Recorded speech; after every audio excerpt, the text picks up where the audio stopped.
เป็นยังผู้หญิงจึงมักตกเป็นเหยื่อในคดีฆาตกรรมบ่ว่าจะเกิดขึ้นในประเทศใดๆเคสได้กันแล้วแต่ 99% แม่นผู้หญิงตกเป็นเหยื่อแล้วให้ได้จึงเป็นแบบนั้นค่อยเป็นคนหนึ่งที่มักฟังเรื่องราวคดีที่มันเกิดขึ้นในโลกเฮาเนี่ยที่เป็นคดีจริงๆหลายซองที่เอาคดีต่างประเทศหลายๆประเทศในโลกนี้มาเล่าเนาะค่อยติดตามตลอดเลยเหตุผลที่ติดตามย้อนยังบ่ได้เป็นคนที่มักความหุนแหงและบ่ได้สนับสนุนเรื่องนี้เหตุผลเดียวเลยที่ติดตามคืออยากจะศึกษาและหาวิธีที่จะเซฟตนเองกับคนที่เฮาฮักถ้าเกิดมือได้มือหนึ่งที่เฮาพาคนที่เฮาฮักไปเที่ยวต่างบ้านต่างเมืองต่างแขวงหรือต่างประเทศต่างทวีปเนี่ยก็แล้วแต่เฮาจะได้มีภูมิคุ้มกันในกรณีต่างๆว่ามันเป็นช่องโหว่ในคดีนั้นคดีนี้ที่เฮาเคยฟังมา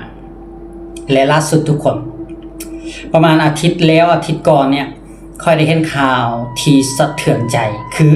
ผู้หญิงที่เป็นชาวลาวไปค่ายแรงงานไปเฮ็ดเวียกอยู่ประเทศไทยแล้วคบกับผู้บ่าวคนไทยและสุดท้ายผู้บ่าวคนไทยเนี่ยก็ผู้หญิงคนลาวและล่าสุดมันมานี่เลยคือผู้ชายกับผู้หญิงที่เป็นแฟนกัน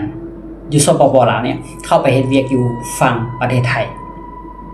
และสุดท้ายก็คือฝ่ายผู้ชายที่เป็นแฟนเนี่ยฆาตกรรมแล้วก็หั่นเป็นชิ้นๆใส่ธงยางดำไปทิ้งอยู่ตามแคมบึงมันโหดร้ายทุกคนลูกผู้หญิงเขาเจ้าเกิดมา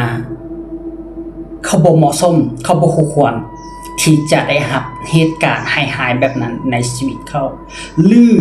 ลูกผู้ชายบางคนนะย้ำว่าบางคน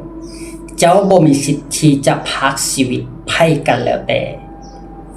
แล้วเหตุการณ์เหล่านี้ค่อยจะบอกเลยว่าเป็นยังผู้หญิงจึงมักเป็นฝ่ายถูกกระทำหรือเป็นเหยื่อแล้วเขาจะมีวิธีการจัดการแนวใด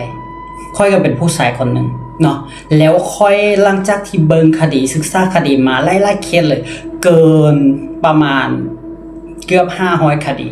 ไล่ๆ2ที่ค่อยเบิ่งแล้วค่อยเบิ่งแบบเนี้ยมาหลายปีแล้วค่อยอยากจะเฮ็ดคลิปเนี้ยเพื่อมาเตือนสติผู้หญิงว่าในเมื่อเฮารู้แล้วว่าผู้หญิง 99% มีโอกาสสุ่มเสี่ยงที่ถ้าคู่กรณีเกิดขึ้นกับเฮาเนี่ยเฮาอาจจะตกเป็นเหยื่อเฮาอาจจะเป็นผู้สูญเสียบ่หลายก็น้อยถึงขั้นเสียชีวิตคือกับหลายๆคดีที่ผ่านมาข้อยอยากจะบอกว่าแล้วเฮา